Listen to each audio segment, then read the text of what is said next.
I have no idea what to make of Mississippi State going into 2024. And to be completely transparent, I don't think many people do. Like, what really is a winning season for the Bulldogs this upcoming year? They bring in a brand new head coach in Jeff Lebby. They're going to score a lot of points in the future, but it may not come this season.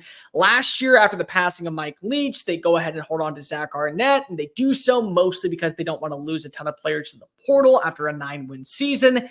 That still happened, and so they're kind of starting fresh. But every few years, it feels like Mississippi State hits the reset button, and then by like year 2 or 3, they're right back in that 9-win conversation. So there's high hopes in Starkville with Jeff Lebby, but we are doing this X Factor series. What will make or break the Bulldogs in 2024? This was actually one of the easier ones to pick. In my opinion, having a veteran quarterback is always going to be substantial. That's where Blake Shapen comes in. So what's going on, SEC Unfiltered? It's Cole Thompson here. Make sure that you like the video, hit the ring notification down below. That way you don't miss a single episode of SECU. We got media days in less than a week away, and we're going to be talking about college football. So make sure that you're following us. Make sure that also you're following us on the social channels, TikTok, Facebook, Instagram, Twitter, at SEC Unfiltered.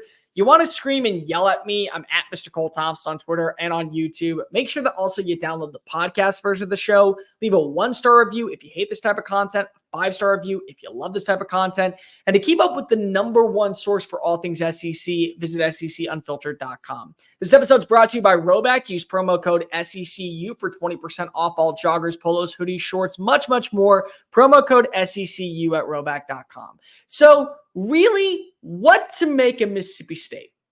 This could be a team that finds their way to bowl eligibility, and nobody is talking about it, really based off the quarterbacks. Shapen comes on over after 3 seasons at Baylor. He had a really good start to his career. Leads the Bears in place of Jerry Bohannon to a Big 12 title game, and then in the Big 12 title game, balls out.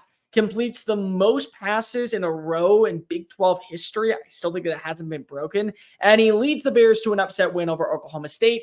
Oklahoma State doesn't get into the playoff because of that game. And then Shapen doesn't play in the Sugar Bowl. Not the case. There was an injury that goes on with it. He has to hit reset. So then he goes and he has down years. Nothing to be terrible about, but definitely not enough to where you feel confident in him as a long-term option. So his interception total goes up. His touchdown ratio goes up because if he's playing more, but his completion percentage goes down. Passer rating goes down. Also, his yards per attempt goes down. And then it continues to drop in 2023. He ends up having more injuries. He's a good runner. There's a lot of athleticism to him. He has 6 touchdowns over the last 2 years, but there are still some questions. But now he gets a fresh start. He's joined the SEC. He's got experience. He's been a 2.5-year starter. That's a win for the Bulldogs. For this offense, it's also, I think, a win. Jeff Lebby, look real fast. He doesn't run an air raid. There's going to be a lot of people that will say air raid. That's probably for short off videos just to be able to construct it. Like I did a video talking about Blake Shapen for our Twitter account saying defining players of the SEC for 2024. I said air raid because it's really hard to describe it all in just 1 second. So if I were to best put Jeff Lebby's offense, it would be like if Lane Kiffin, Josh Heupel, and Art Briles' offensive philosophies had a baby, and that baby ended up finding his way down to Oklahoma, and he runs some stuff up there for 2 years. Like, that's Jeff Lebby's offense. It's a lot of run-oriented. It's a lot of vertical passing attack for the wide receivers. They attack the outsides. It's go-go up-tempo motion. That's where you can talk about with Jeff Lebby, which is why I think it will work in Starkville. Because, again, it's a new-oriented – I don't know what would be the right word. Like, I saw somebody call it air veer, and that – and it makes a little bit of sense because of the rushing attack. Regardless, I think that the thing that stands out about this offense is the ability to throw the football and run it. Both are areas where I think Shapen actually has been impressive. There were multiple times during his tenure in Waco where he was able to sling it, like deep downfield. Really deep downfield. We're talking like 35, 40 yards in stride. Wide receiver is just gunning it. There was 1 or 2 times where I think he threw it over 50 yards down the field. He's got that accuracy and that arm strength. He also has the ability to run the football. Again, 6 touchdowns over the last 2 years. He also averaged roughly about 3 yards per play, which may not seem like a lot, but when you're running behind the line of scrimmage to evade the pressure, that's a big sign. that might be an extra strength to his game because of we don't know what this offensive line is going to be this upcoming season. Maybe it's solid. Maybe it's a little underrated. Maybe it's actually not that great at all. Who actually knows right now going into this upcoming year? But the good news is that if Shapen can be the version of himself, fully healthy, that's a big element here, fully healthy, then we are talking about a Bulldogs roster that is still not great, but not great doesn't mean not bowl eligible. It means that you just aren't going to be talked about the way we are with Tennessee, or the way we are with Missouri, or the way we are with the other program in the Magnolia State. That doesn't mean it's bad, and that doesn't mean you can't pull off an upset.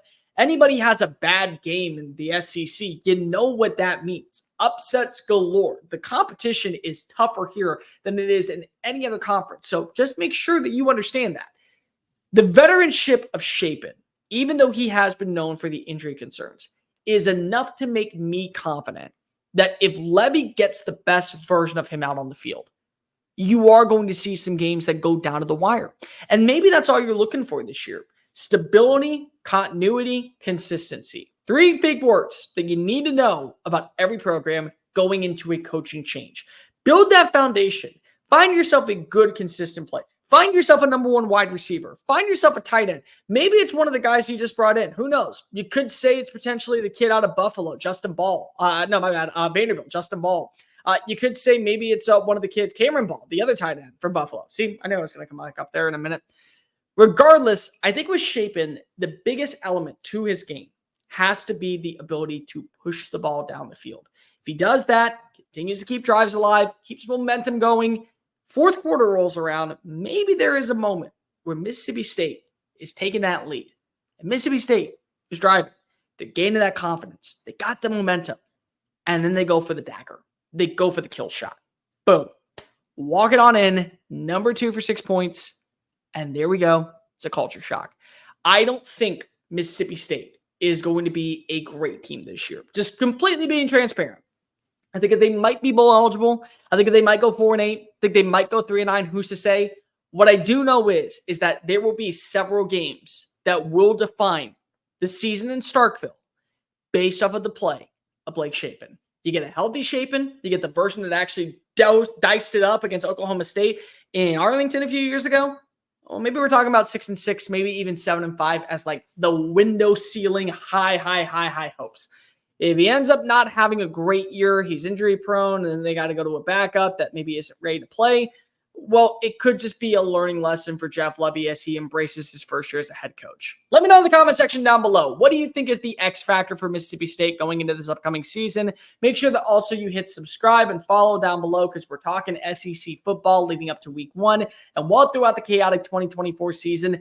Download the podcast version of the show wherever you get your podcast listening systems, TikTok, Facebook, Instagram, Twitter, at SECU.